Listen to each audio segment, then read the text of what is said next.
Olá pessoal, bem-vindos ao nosso curso de processo penal. Hoje nós vamos estudar os juizados especiais criminais. Bora lá então? Primeiramente, antes da gente tratar especificamente sobre a Lei 9.099 e os juizados especiais criminais, a gente tem que ter uma ideia de como e por que surgiram os juizados especiais criminais. Primeiramente, os juizados especiais criminais, eles surgem com a ideia de conferir maior celeridade e informalidade no procedimento para julgamento dos crimes de menor potencial ofensivo, em crimes que seriam considerados mais simples, mais leves no nosso ordenamento jurídico. Uma segunda ideia para a criação do juizado especial criminal foi a ideia de revitalizar a figura da vítima. A gente trazer aqui a vítima como uma protagonista desse nosso processo penal e não somente alguém que relata a ocorrência dos fatos. A gente revitaliza a figura da vítima, traz uma importância maior para a vítima.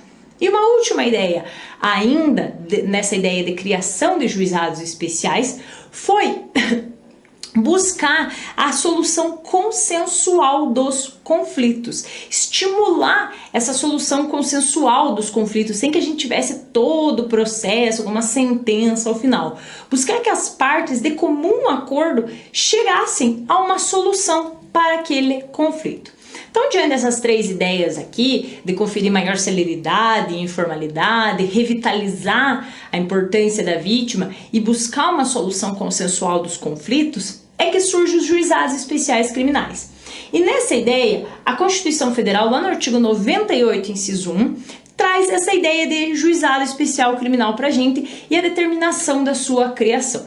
O artigo 98, inciso 1, traz o seguinte para a gente: a União, no Distrito Federal e nos territórios dos estados criarão juizados especiais, providos por juízes togados ou togados e leitos, competentes para a conciliação, o julgamento e a execução de causas cíveis de menor complexidade e infrações de menor potencial ofensivo, mediante os procedimentos oral e sumaríssimo permitidos nas hipóteses previstas em lei, a transação e o julgamento de recursos por turmas de juízes de primeiro grau. Então veja aqui que o objetivo desse artigo 98, inciso 1, de criar o juizado, foi de tornar mais célere, mais simples o procedimento das infrações de menor potencial ofensivo, ok?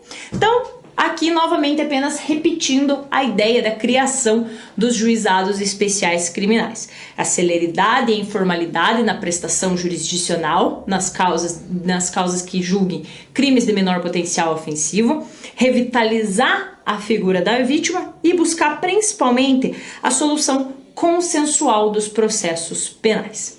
E aqui, qual que é a competência do juizado? O que visa o juizado? Quais são as causas que serão remetidas para o juizado especial? Ora, como o próprio 98, inciso 1 diz, o julgamento, compete aos juizados especiais o julgamento e a execução das infrações de menor potencial ofensivo. E o que é uma infração de menor potencial ofensivo? São as contravenções penais e os crimes cujos quais a pena máxima não supere 2 anos, cumulados ou não com multa. Então, quando a gente estiver diante de um crime ou de uma contravenção penal em que a pena máxima seja 2 anos, isso aqui será de competência dos juizados especiais criminais, via de regra, ok?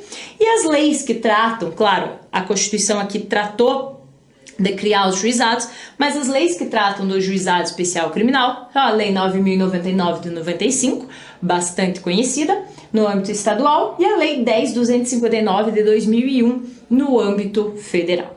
Então vamos estudar essa questão aqui, principalmente a Lei 9.099 e como que funciona o julgamento nos juizados especiais criminais? Bora lá então? Primeira coisa que a gente precisa trabalhar com isso são as medidas despenalizadoras trazidas pela Lei 9.099, pela ideia do juizado especial criminal. Ora, se eu falei para vocês lá no início que a ideia é buscar uma solução consensual dos conflitos, evitando-se o processo penal, a Lei 9.099 e a Lei 10.259 de 2001 trouxeram para a gente também algumas medidas despenalizadoras, para evitar todo aquele curso do processo. E a primeira delas é a composição dos danos civis. Composição dos danos civis está prevista lá no artigo 74, parágrafo único da Lei 9.099, e que nada mais é do que uma reparação patrimonial em razão da prática delitiva. As partes elas podem chegar num consenso de reparar patrimonialmente o dano ocorrido em razão da prática delitiva. E essa reparação patrimonial, se ela ocorrer nas ações penais privadas e nas ações penais públicas condicionadas à representação, elas acarretam na renúncia do direito de queixa e de representação e, consequentemente, extinguem a punibilidade do agente. Então, se o agente aceitar a composição dos danos civis, o agente e vítima chegarem nessa solução, afasta-se o direito de queixa e afasta-se o direito de representação. Vejam que é uma medida despenalizadora. Você evitou todo o processo e chegou numa solução para aquele conflito, ok? A gente vai estudar isso aqui mais detalhadamente para frente, agora é mais para mencionar quais são essas medidas despenalizadoras, ok? Uma segunda medida despenalizadora também trazida pela Lei 9.099 e mencionada lá no próprio inciso 1 do artigo 98 da Constituição Federal é a transação penal. O que é a transação penal? Transação penal está prevista lá no artigo 76 da Lei 9.099 e consiste na imediata aplicação de uma pena restritiva de direitos ou de multa que vai ser cumprida por um determinado período de tempo pelo acusado e você evita também todo o processo. Cumprida essa pena restritiva de direitos ou essa multa, também extingue-se a punibilidade do agente, evitando-se todo o curso do processo penal. Uma terceira medida despenalizadora, também trazida pela Lei 9.099, lá no seu artigo 88, foi a exigência de representação nos crimes de lesões corporais leves e lesão corporal culposa. E por que a Lei 9.099 começou a exigir isso? Ora, nesses dois delitos aqui, lesão corporal leve e lesão corporal culposa, a pena máxima é de 1 ano. Veja, então, de competência do juizado especial. Nessa linha aqui, até para evitar que ficasse se enrolando por muito tempo, a Lei 9.099 diz, olha, nesses dois delitos aqui, a partir de então, é exigida a representação no prazo de 6 meses. A partir de 6 meses, quando você conhece o autor do fato, você tem que representar para que o Ministério Público possa agir nesses delitos aqui. Caso não ocorra isso, estará extinta a punibilidade do agente. Então, é uma outra medida despenalizadora prevista pela Lei 9.099. Uma outra medida despenalizadora ainda trazida pela Lei 9.099, lá no seu artigo 89, é a suspensão condicional do processo. A suspensão condicional do processo, ela ocorre após o oferecimento e recebimento da denúncia. Uma vez recebida a denúncia pelo magistrado, ele pode suspender o processo por um determinado tempo, que é o chamado período de prova. Nesse tempo, vão ser impostas algumas exigências ao acusado e que ele deverá cumprir durante esse período de prova aqui. Se ele chegar ao período de prova sem ter descumprido alguma dessas medidas que foram impostas a ele nesse período aqui, ou chegar ao final com sucesso, por assim dizer, será extinta a punibilidade dele também. Vejam que aqui, de novo, uma medida despenalizadora. Eu evitei todo o processo, eu evitei chegar ao final, impor uma pena pro acusado. Aqui ele cumpre determinados requisitos previstos em lei e evita-se todo aquele curso do processo, ok? Além disso, a Lei 9.099, ela também traz um caráter descarcerizador.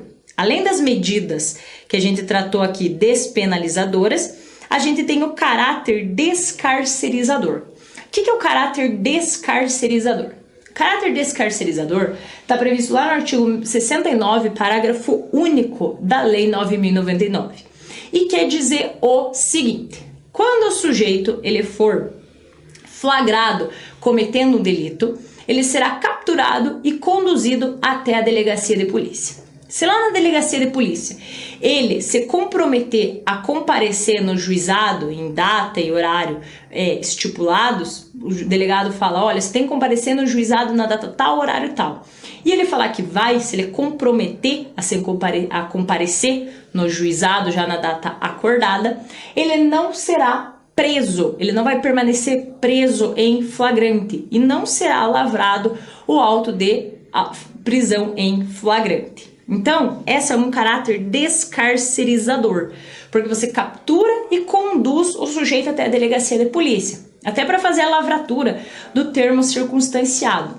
Mas você não vai manter ele preso se ele se comprometer a comparecer no juizado especial em data e hora previamente estipulados, ok? Então, quando o sujeito ele se compromete a comparecer no juizado, tem esse caráter descarcerizador. Você não vai manter ele preso. E aqui, claro, por uma lógica, gente. Se a gente está trabalhando com infração de menor potencial ofensivo, em que a pena máxima é de 2 anos, se ao final do processo esse sujeito for condenado, a pena máxima dele vai ser de 2 anos. Ou seja, vai ser imposto um regime aberto que pode ser substituído aqui por restritiva de direitos ou até mesmo uma pena de multa. Por que eu vou prender ele agora, se nem ao final do processo ele vier a ser condenado, esse sujeito vai permanecer preso? Então a Lei 9.099 vem com essa ideia aqui de descarcerizar, tirar o cárcere dos crimes de menor potencial ofensivo, ok? Então, bora lá estudar os princípios que norteiam o nosso juizado especial criminal. Os princípios estão previstos lá no artigo 62 da Lei 9.099, que diz o seguinte: o processo perante o juizado especial orientar-se-á pelos critérios da oralidade, informalidade, economia processual e celeridade, objetivando sempre que possível a reparação dos danos sofridos pela vítima e a aplicação de pena, olha aqui, ó, não privativa de liberdade, ou seja, o caráter descarcerizador, evitar o cárcere ao máximo possível nas infrações de menor potencial ofensivo. Então, vamos estudar cada um desses princípios aqui mencionados no artigo 62 da Lei 9.099. Começando pelo princípio da oralidade. O que quer dizer o princípio da oralidade? Ora, o princípio da oralidade quer dizer que os atos processuais eles devem ser praticados, pelo menos em regra, oralmente.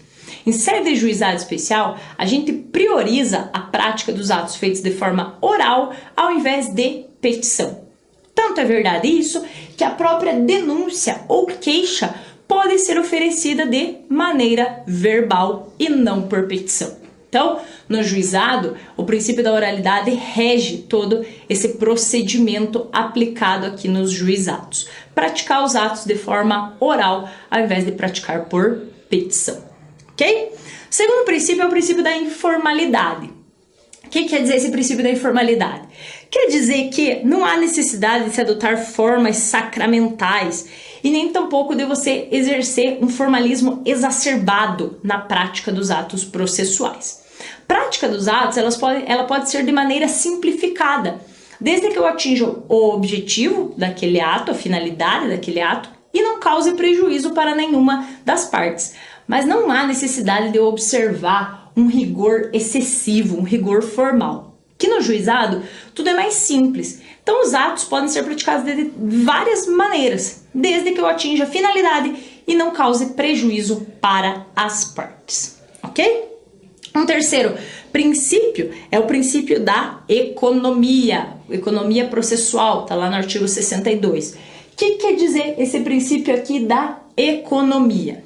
É buscar o máximo de resultado na aplicação do direito por meio do processo com o mínimo possível de atos. Ou seja, por exemplo, numa audiência de instrução e julgamento, se eu já puder ouvir as testemunhas, produzir provas, interrogar o acusado, ir para os debates orais e proferir sentença, perfeito! Economia dos atos processuais. Eu pratico o maior número de atos num curto espaço de tempo, ou, se possível, na mesma oportunidade, buscando a economia processual. E até mesmo aqui, o princípio da economia, ele nos remete à celeridade processual, que se eu economizo praticando tudo numa mesma oportunidade, eu também priorizo a celeridade daquele processo. Então, a economia processual é o quê? É eu praticar o máximo de atos possíveis num curto espaço de tempo.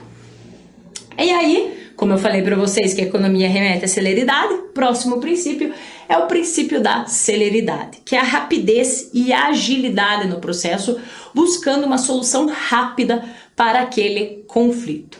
Por isso que, em sede de juizado, não é admitida a citação por edital do acusado, porque isso causaria um retardamento no processo, atrasaria a marcha processual. No juizado, não. No juizado a gente quer soluções rápidas para aquele processo. Por isso aqui prevalece o princípio da celeridade, rapidez e agilidade para a conclusão daquele litígio. Próximo princípio também que norteia o juizado especial criminal é o princípio da simplicidade. O que quer dizer esse princípio da simplicidade? É diminuir a massa dos materiais que são juntados nos autos. É não ficar juntando trocentos documentos aqui em sede de juizado. Quanto menos coisas eu juntar no processo, melhor ainda. Claro que, respeitado aqui também o contraditório, a ampla defesa, se de repente a defesa precisa juntar um monte de documento, claro que é permitido. Mas evitar denúncias muito longas, defesas muito longas, o mínimo de documentos possíveis buscando a solução daquele litígio. Dentro do princípio da simplicidade, é que aqui, em sede de juizado especial, ou, claro, tratando de infração de menor potencial ofensivo, que a gente afasta a instauração do inquérito policial e lavra o termo circunstanciado, que é um procedimento bem mais simples que o inquérito policial. Então ele está ligado com essa ideia aqui de simplicidade no procedimento do juizado especial, ok? Ainda um outro princípio aplicado ao juizado, e claro, é o princípio da publicidade, previsto lá no artigo 64 da Lei 9.099. Os atos processuais serão públicos e poderão realizar-se em horário noturno em qualquer dia da semana, conforme dispuserem as normas de organização judiciária. Então, claro, os procedimentos do juizado também são públicos. Aplica-se o princípio da publicidade. Um próximo princípio ainda previsto é o princípio da concentração dos atos processuais. Eles devem ser concentrados ou reunidos o máximo possível. Foi aquele exemplo que eu dei para vocês lá no caso da economia processual, da economia do processo. Aqui, se os atos puderem ser realizados numa única oportunidade, melhor também para o processo. Concentrar os atos em uma única oportunidade, ou no mínimo de oportunidades possível. Por exemplo, audiência de instrução e julgamento. Já ouvir testemunhas, produzir provas, interrogar o acusado e para os debates orais já proferir sentença e naquele momento, se for o caso, já interpor recurso. É concentrar os atos o máximo possível. Tem outro princípio ainda previsto, é o da irrecorribilidade das decisões interlocutórias. Regra geral, as decisões interlocutórias em sede de juizado especial, elas não são atacadas mediante recurso. Posso me utilizar do habeas corpus, do mandado de segurança, de repente, se for o caso, ou ainda alegar em eventual preliminar de apelação. Mas eu não entro, por exemplo, aqui com recurso em sentido estrito das decisões interlocutórias proferidas em sede de juizado. Isso por quê? Para não retardar a marcha processual, para não ficar entupindo de recurso no meio daquele procedimento do juizado, que deve ser mais sério e mais simples, e ficar atrasando a solução daquele litígio. Então, em regra geral, as decisões interlocutórias, elas são irrecorríveis no juizado especial criminal, ok? E aí, para a gente trabalhar essa questão, a gente precisa trabalhar essa questão de competência do juizado. Olha, eu falei para vocês dos princípios, falei que o juizado é competente para julgar infrações de menor potencial ofensivo, mas como que funciona essa competência aqui? A competência a gente vai dividir em duas, competência territorial e a competência em razão da matéria. Começando pela competência territorial prevista lá no artigo 63 da Lei 9.099. Lá no artigo 63 diz que a competência do juizado será determinada pelo lugar em que for praticada a infração penal. Veja que o artigo 63, ele não define aqui se esse lugar que praticou a infração penal é no momento da ação ou da omissão ou é no local do resultado da infração penal. Ele não faz essa diferenciação, simplesmente diz que o lugar em que for praticada a infração penal, mas praticada no momento da ação ou considera-se praticada no momento do resultado. Por haver essa dúvida aqui, a doutrina e o STF, STJ, adotaram para esse caso a teoria da ubiquidade. O que quer dizer isso? Quer dizer que será considerado o local da infração penal para fins de competência territorial tanto o local da ação ou da omissão da conduta delitiva quanto o local do resultado. Então pouco importa se de repente a ação ou omissão aconteceu numa localidade e o resultado em outra. Ambos serão competentes para fazer o julgamento dessa infração de menor potencial ofensivo. Então, em questões territoriais, a competência do juizado especial adota a teoria da ubiquidade. É competente tanto no lugar da ação ou omissão quanto o do resultado, ok? A questão ela melhora aqui quando a gente fala em competência em razão da matéria. Porque competência territorial foi simples, tranquilo. Mas a competência em razão da matéria, ela tem uma série de exceções que merecem ser analisadas. Então, bora lá. Competência em razão da matéria no juizado. A competência em razão da matéria, ela é fixada com base em 2 critérios. O primeiro deles, a natureza da infração penal. Tem que ser uma infração penal de menor potencial ofensivo, ou seja, que a pena máxima não supere 2 anos. Pena máxima tem que ser de até 2 anos, não pode ser superior a 2 anos. E além disso, não pode existir uma circunstância que desloque a competência para justiça comum. Então concorrem essas 2 situações aqui para que eu fale em competência do juizado. Infração de menor potencial ofensivo e inexistência de uma circunstância que desloque a competência para o juízo comum. Tá, Magda, mas aí aplica-se a toda infração de menor potencial ofensivo, o julgamento, o juizado especial vai julgar toda infração de menor potencial ofensivo, todo crime que a pena máxima não seja superior a 2 anos vai ser julgado pelo juizado especial? Sempre eu vou aplicar a Lei 9.099? Cuidado, e aqui começam as exceções. Antes da gente ver as exceções, só lembrar aqui do conceito de infração de menor potencial ofensivo, que a gente já falou lá no comecinho da aula. O conceito está previsto lá no artigo 61 da Lei 9.099, que fala que considera a infração de menor potencial ofensivo para os efeitos dessa lei, as contravenções e os crimes a que a lei comine pena máxima não superior a 2 anos, cumulado ou não com multa. E aí, voltamos na nossa pergunta. A Lei 9.099 se aplica a toda infração de menor potencial ofensivo? Sempre vou aplicar a Lei 9.099 e ela vai ser julgada pelo juizado especial criminal? Cuidado e bora lá para as exceções. Primeira delas, Estatuto do Idoso. O Estatuto do Idoso fala o seguinte no seu artigo 94. Aos crimes previstos nessa lei, ou seja, no Estatuto do Idoso, cuja pena máxima privativa de liberdade não ultrapasse 4 anos, aplica-se o procedimento da Lei 9.099 e subsidiariamente no que couber as disposições do Código Penal e do Código de Processo Penal.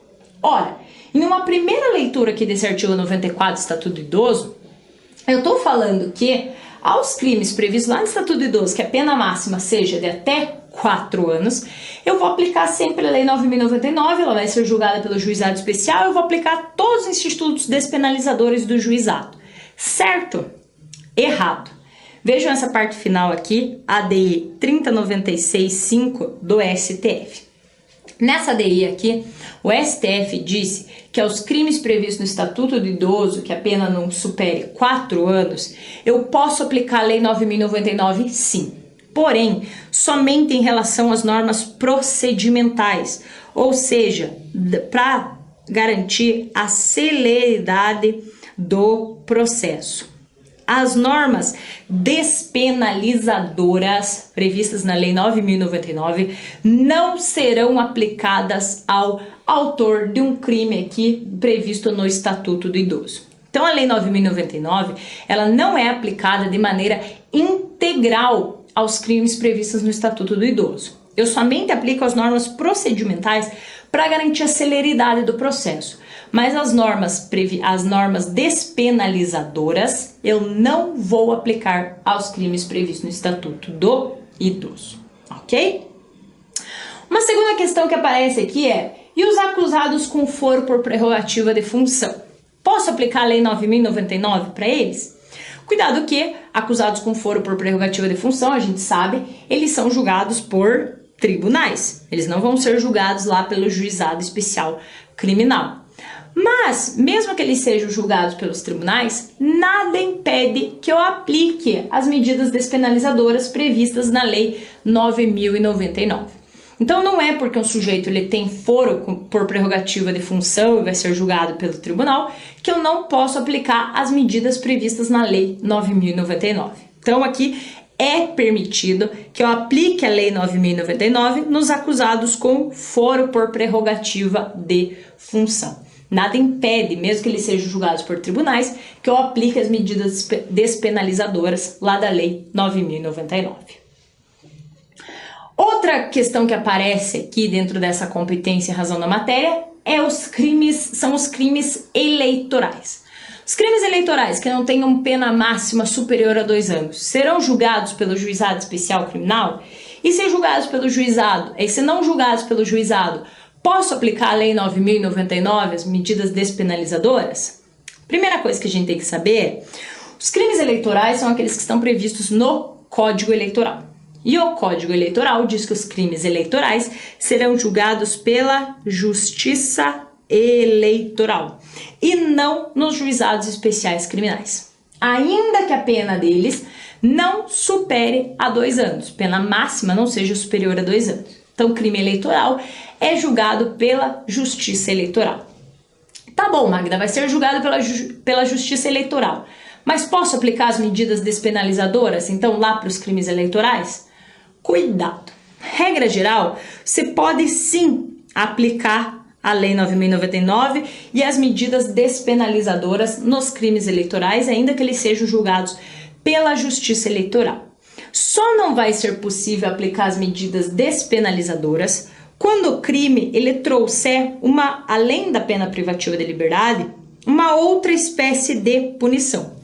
E o exemplo que a doutrina traz é o artigo 334 lá do Código Eleitoral, que traz como pena detenção de 6 meses a 1 ano e cassação do registro se o responsável for candidato. Então, nesses casos aqui, que além da pena privativa de liberdade eu tenho uma outra sanção aplicada, claro, diferente de multa, eu não vou aplicar a Lei 9.099, as medidas despenalizadoras da Lei 9.099. Eu posso aplicar o procedimento da Lei 9.099, até porque aqui, ó, pena máxima, 1 ano. Então, eu posso aplicar as normas procedimentais. Mas quando o delito tiver acumulado com uma outra espécie de sanção, como por exemplo aqui a cassação do registro, eu não aplico as medidas despenalizadoras da Lei 9.099, ok? Então a Justiça Eleitoral, você pode aplicar a Lei 9.099, mas cuidado com os delitos que prevêem essa outra pena além da pena privativa de liberdade. Um outro caso ainda que merece destaque aqui é nos casos de violência doméstica e familiar contra a mulher. O artigo 41 da Lei 11.340, que é a Lei Maria da Penha, traz o seguinte: aos crimes praticados com violência doméstica e familiar contra a mulher, independentemente da pena prevista, não se aplica a Lei 9.099. Então, nos crimes praticados com violência doméstica e familiar contra a mulher, eu não aplico a Lei 9.099 de 95. Nem as medidas despenalizadoras, nem as normas procedimentais. Então, a Lei 9.099 está afastada dos crimes cometidos com violência doméstica e familiar contra a mulher, por expressa previsão do artigo 41 da Lei 11.340. Uma outra questão que merece destaque dentro dessa competência é em relação à justiça militar. O artigo 90A da Lei 9.099, ou seja, da Lei dos Juizados, é bem clara ao dizer que as disposições dessa lei não se aplicam no âmbito da justiça militar. Então, a Lei 9.099 também está afastada do âmbito da justiça militar. Até porque lá na justiça militar a gente tem as questões de disciplina e hierarquia e não seriam cabíveis as medidas despenalizadoras previstas aqui na Lei 9.099. Então, tanto na Lei Maria da Penha quanto na Justiça Militar, eu afasto a aplicação da Lei 9.099, ok? E se eu tiver conexão ou continência entre um crime comum e um crime de menor potencial ofensivo?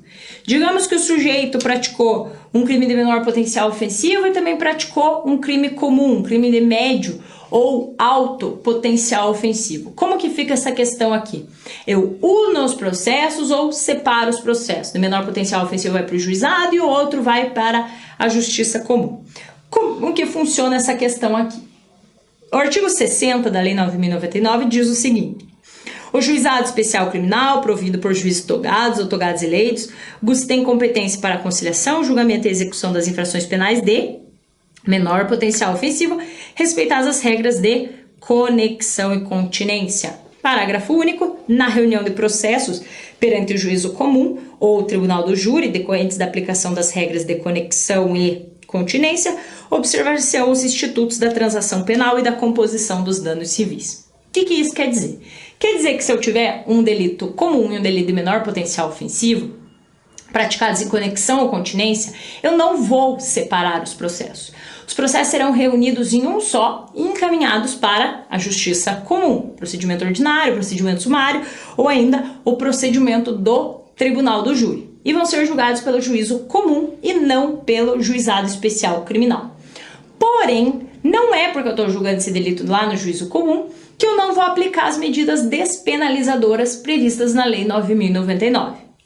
Então, ainda que o processo em razão de conexão ou continência seja julgado pelo juízo comum, eu vou aplicar as normas despenalizadoras para o delito de menor potencial ofensivo lá no juízo comum. Então, o juiz ele vai poder aplicar a Lei 9.099 em relação ao delito de menor potencial ofensivo, ainda que eu esteja lá no juízo comum. Eu tiro a competência dos juizados, mas ainda assim eu posso continuar aplicando as medidas despenalizadoras, ok? Uma outra questão que aparece aqui é em relação às causas de aumento e de diminuição de pena. Se eu tiver uma causa de aumento ou diminuição de pena, eu devo considerá-las para fim de auferir a competência do juizado especial, se vai continuar a infração de menor potencial ofensivo, ou se em razão do aumento de pena perde a competência aqui do juizado. O que eu faço? Essas causas de aumento e diminuição de pena, elas são consideradas para auferir a competência dos juizados ou não? E é claro que sim, né, pessoal? Nesse caso aqui, nas causas de aumento e diminuição de pena, eu tenho que, para testar a competência, eu coloco as causas de aumento e de diminuição de pena, eu tenho que somar na pena máxima aqui do delito de menor potencial ofensivo. Então, eu pego a causa que mais aumenta a pena, para saber a pena máxima, já que a competência do juizado é de delitos que a pena máxima não supere a 2 anos, então eu tenho que ver a pena máxima que pode atingir esse delito. Então eu vou somar com a causa que mais aumenta a pena. Por exemplo, se eu tiver uma variante, eu somo aquela que mais vai aumentar a pena. E mesma coisa aqui, eu uso a causa que menos diminua a pena. Por que é menos que diminua? Para saber qual que vai ser o máximo da pena. Se a que menos diminui, é para saber quanto que ainda ficaria o máximo da pena. Então, as causas de aumento e diminuição de pena, elas devem sim ser levadas em consideração para eu atestar a competência do juizado. Se ainda permanece como infração de menor potencial ofensivo ou não. Aplica a causa que mais aumente, para eu saber a pena máxima, e a causa que menos diminua, para oferir a pena máxima daquele delito.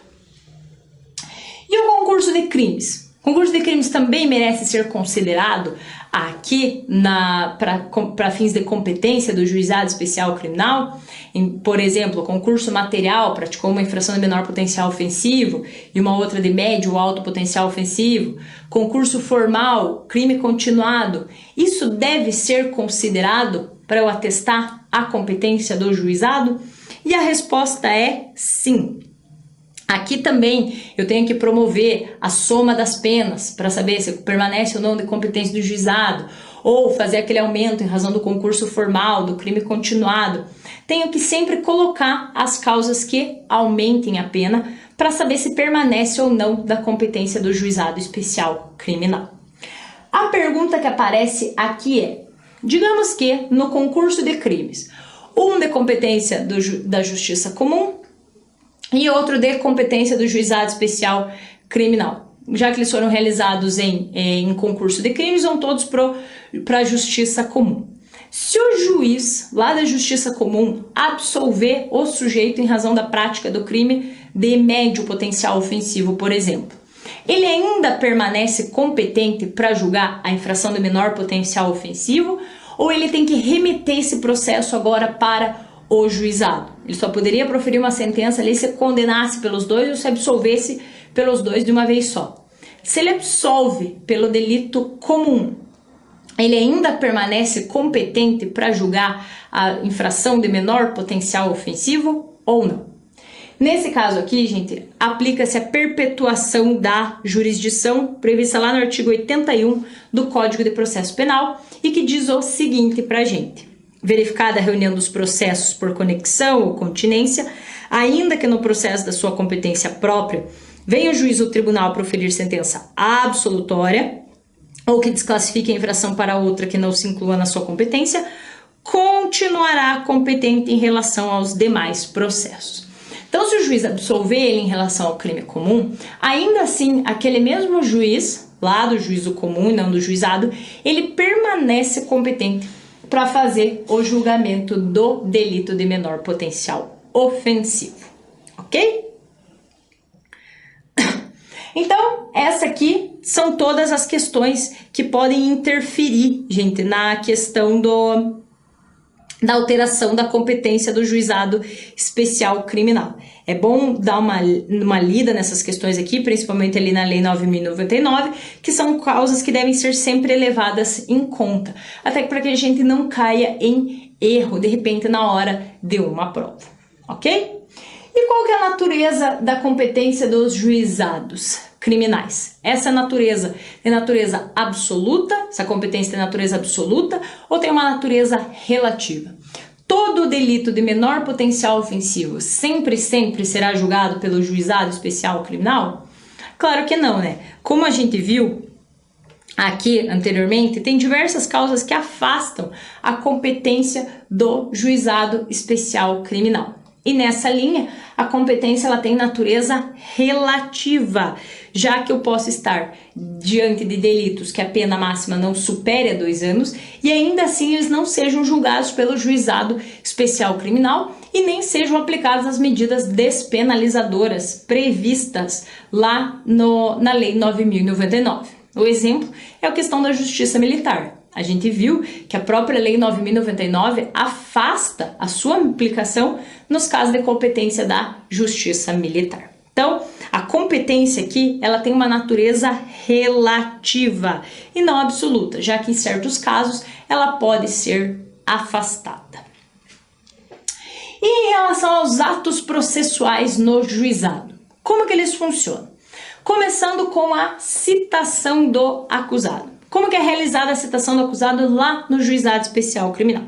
O artigo 66 diz que a citação será pessoal e far-se-á no próprio juizado sempre que possível ou por mandado. Ou seja, a citação do acusado ela pode ser realizada tanto lá no juizado, pessoalmente, o acusado já está frente a frente com o juiz, de repente é proferida uma decisão, o juiz recebe a denúncia já em frente ao acusado, desde já ele permanece citado. Ou ainda, se ele não estiver presente no momento em que for oferecida a denúncia e recebida a denúncia pelo magistrado, pode citar ele por mandado. Mas vejam que a citação ela deverá ser pessoal. O parágrafo único ainda do 66 complementa essa ideia aqui, falando que, não encontrado o acusado para ser citado, o juiz encaminhará as peças existentes ao juízo comum para adoção do procedimento previsto em lei. O que isso aqui quer dizer? A questão aqui é, cabe citação por edital no juizado especial criminal? E a resposta é não. Se o próprio parágrafo único diz aqui que não encontrado o acusado, o juiz vai encaminhar as peças para o juízo comum, já está dizendo que não cabe citação por edital no juizado especial criminal, ok?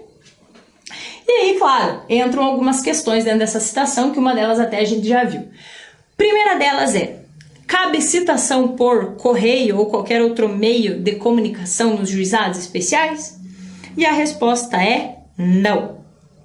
A doutrina considera que a citação no juizado não pode ser realizada por via postal ou por qualquer outro meio de comunicação. Você não pode ligar para o acusado e falar, olha, estou te citando para que você venha responder essa denúncia que foi oferecida contra si. Não cabe esse tipo de citação no juizado especial.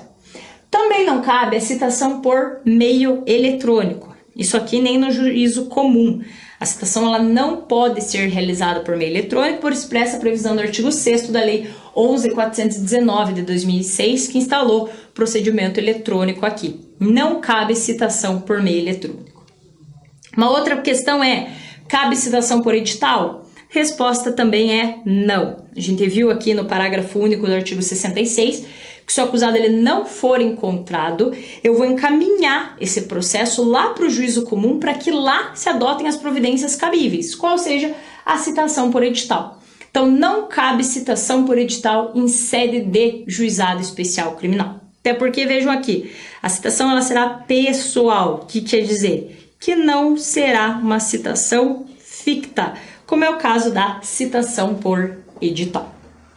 Uma outra pergunta é, cabe citação por carta rogatória? Ou seja, se o sujeito estiver no estrangeiro, posso citar ele por carta rogatória em sede de juizado?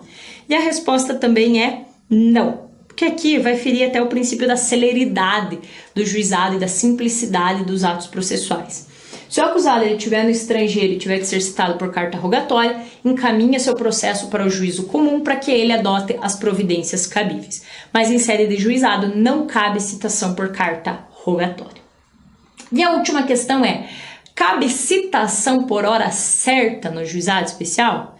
A gente sabe que a citação por hora certa ela também é uma citação ficta, o que de pronto seria afastado pelo caput do artigo 66. Ocorre que a maioria da doutrina aqui vem considerando que pode sim citação por hora certa em sede de juizado especial criminal. O que estaria vedado somente seria a citação por edital e a citação por rogatória. Citação por hora certa, então, seria permitida no juizado especial criminal. Ok? E a intimação no juizado? Como que funciona a intimação em sede de juizado especial criminal? A intimação está prevista lá no artigo 67 da Lei 9.099, que diz o seguinte, que a intimação ela poderá ser por correspondência, com aviso de recebimento, ou tratando-se de pessoa jurídica ou firma individual, mediante entrega ou encarregada recepção, que será obrigatoriamente identificado ou sendo necessário por oficial de justiça, ou seja, por mandado. Independentemente de mandado, carta precatória ou ainda por qualquer meio idôneo de comunicação. Parágrafo único. Dos atos praticados em audiência, considerar-se-ão desde logo cientes as partes, os interessados e os defensores. Então vejam que a intimação, diferente da citação, ela é mais permissiva aqui com a prática do seu ato, já que ela pode ser realizada por correspondência, que a citação não pode ser realizado por mandado, pode ser realizado por carta precatória ou também qualquer meio idôneo de comunicação. Quer dizer que se de repente eu intimar uma testemunha por telefone e comprovar isso, pode ser considerado como meio de intimação. E ainda, claro, se tiverem todos em audiência, se já intima todos em audiência e exclui essa questão aqui de correspondência, mandado ou outro meio de comunicação. Então, a intimação ela é bem mais permissiva que a citação. Você pode realizar ela de diversas maneiras aqui no juizado, ok? E outra questão que merece destaque aqui sobre a Lei 9.099 é: a Lei 9.099 ela tem caráter retroativo, ou seja, ela aplica-se aos processos que já estavam em andamento antes da sua entrada em vigor? E o artigo 90 da Lei 9.099 diz o seguinte: as disposições dessa lei não se aplicam aos processos penais cuja instrução já tiver iniciada. Cuidado que, novamente, esse artigo foi objeto de uma ADIM, a ADIM 1719, dígito 9, lá no STF, que considerou o seguinte: o STF entendeu que as normas de direito penal, ou seja, as normas despenalizadoras, que foram introduzidas pela Lei 9.099 e que trazem benefícios para o acusado, devem sim retroagir e atingir os processos que já estavam em andamento antes da vigência da Lei 9.099. Então, apesar do artigo 90 trabalhar com essa não hipótese aqui, de não aplicação da Lei 9.099 aos processos que já estavam em andamento, o STF entendeu que se essas questões aqui são mais benéficas ao acusado, principalmente a questão das medidas despenalizadoras, eu devo sim aplicar aos processos que já estavam em andamento. Então, eu retroajo os efeitos dessa norma para atingir fatos que tenham sido praticados antes da entrada em vigor da Lei 9.099. Então, muito cuidado com essa questão aqui do artigo 90 da Lei 9.099, porque o STF entendeu que essas normas aplicam-se sim a processos anteriores. Ok, pessoal? Essa foi a primeira parte da nossa aula. Em breve voltaremos com a segunda parte. Obrigada!